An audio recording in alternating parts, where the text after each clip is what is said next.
Families in the Raw, Part 2, today, Tuesday, November 17th. And this is a letter in Kaieteur News by former Honorable Minister of Home Affairs, Clement Rohee.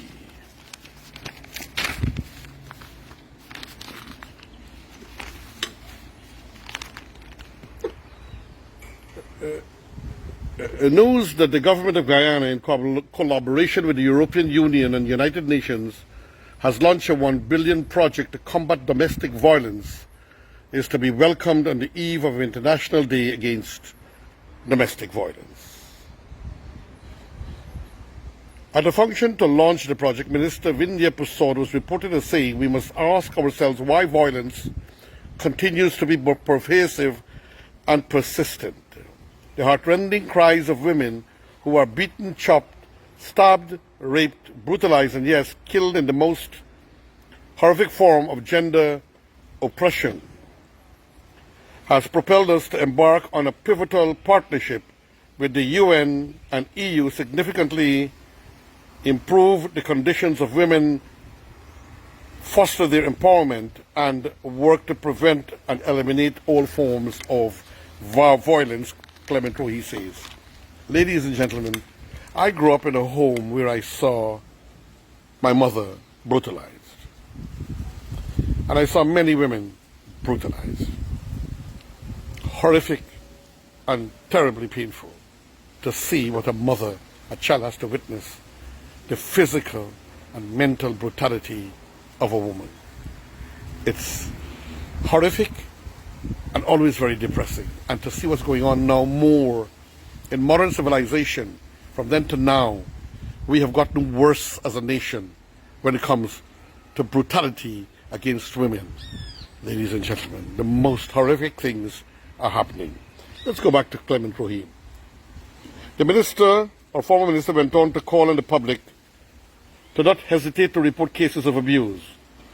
She informed that the 914 helpline will be introduced by her ministry to facilitate the reporting of domestic and sexual violence. The call by the minister to report cases of abuse is instructive. Her call should not be interpreted as one directed only to the abused, but others who may have heard the constant quarrels and blows and the screams, but did not answer to the calls for help, leaving the abuse at the mercy of the assailant. Those people who have been beaten, brutalized, kicked, molested, and neighbors do nothing to call the police or to report anything. The topic of this is observers of domestic violence have a duty to report them. You know, it's horrific, ladies and gentlemen. The minister's call is also, okay, when he said minister, former minister is referring to Minister Vindia Pusod. Minister's call is also to the bystander, onlooker, who knew all along about instances of abuse, but chose to ignore the calls for help, claiming what they heard and saw was an everyday kind of thing. But an everyday you must call. What about beating of stepchildren by stepfathers, brutality by stepmothers? Society owes it to these children and to those women who are being brutalized. The bystander onlooker, in keeping with their civic responsibility, has a duty to report instances of abuse in whatever shape or form, lest they be perceived as an accessory to the crime. Former Minister Clement Rohee is on ball and absolutely correct. I'm going to skip a little bit. The establishment of a 914 helpline is an urgent necessity. It is hoped that the technical problems encouraged with the establishment of the national 911 emergency system would not be repeated. And so I will skip along a little bit, ladies and gentlemen. The majority of victims were females, with men as victims to a lesser extent. I must let you know, I met a man from Diamond who drives a taxi, and he spoke of how his wife beats him, molests him, sleeps away from him, having an affair with her boss who works at the Electrical Corporation of Guyana. And the daughter follows the mother, who gives her money and beats the father. And he works all his money and takes it home. And they do nothing for him. So men are also very, very much brutalized. But I had to tell the guy when he was complaining to me that he says when he goes to the police, well, first let me tell you this. When he goes to the police, they're all laughing at him. When he goes to the ministry, everybody's laughing at him. So I had to tell him, brother, you got to know when to walk. You have to know when to walk. And when to look after yourself, and when to save your money. I gave him some other guidance that I could as a positive Guyanese. Majority of domestic violence cases reported to the police were assaults, threatening and abusive language. There were also cases of abuse with threats, assault and abuse, wounding and assault, causing actual bodily harm, among others. I know a woman in Mucka, Arcadia area, whose two hands were chopped off by her male husband or lover.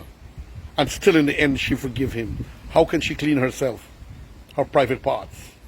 Ladies and gentlemen, this is horrific.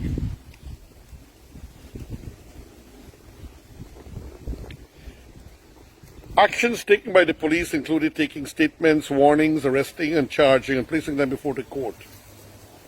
Since then, domestic violence has taken on a more gruesome and bloody character.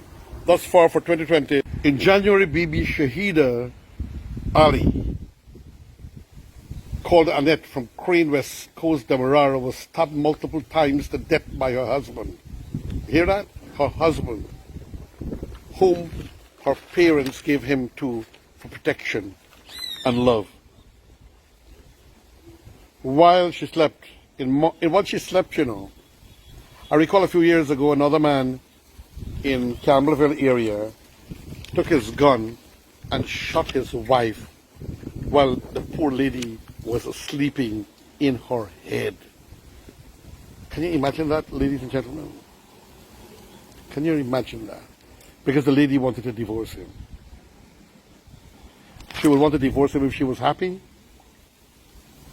In March, Notorious Speed King, a mother of three, was chopped to death at the Bartica airstrip by her husband, from whom she was separated for some time. In August, a 57-year-old woman at Good Hope, Ruby, was brutally murdered following a feud involving her son and neighbor. In October, Chabril Johnson, called Bella, a mother of all boys tongue, Georgetown, was chopped to death by her former reputed husband. In November 24th, 24-year-old mother of three, Amrita Rahim, called Sally of Rosignol, West Coast, Demerara, was stabbed by her husband while she lay in bed.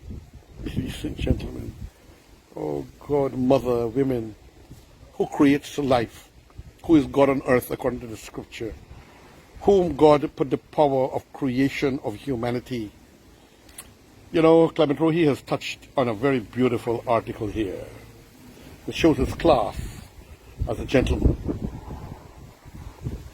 Again in November, Shansha Lal, a 16-year-old girl from Richmond, Essequibo scheme, was stabbed to death 20 times by a man with whom she had an abusive relationship. This is a recent one.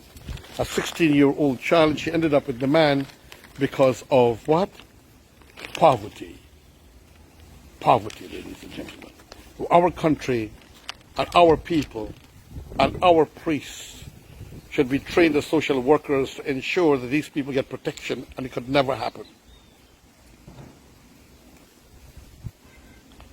In all these 6 occurrences that he quotes, it was only when the press visited the scene of the crime or the neighborhood where the crime was committed that relatives as well as neighbors would publicly admit knowing that the relationship between the victim and the attacker was abusive with constant quarrels, harassment and threats, yet everyone kept to themselves claiming that the relationship was on and off, that teeth and tongue must bite. And look, friends and families, I will end there. So in the raw, your friend, your brother, me, Haji Dr. Roshan Khan,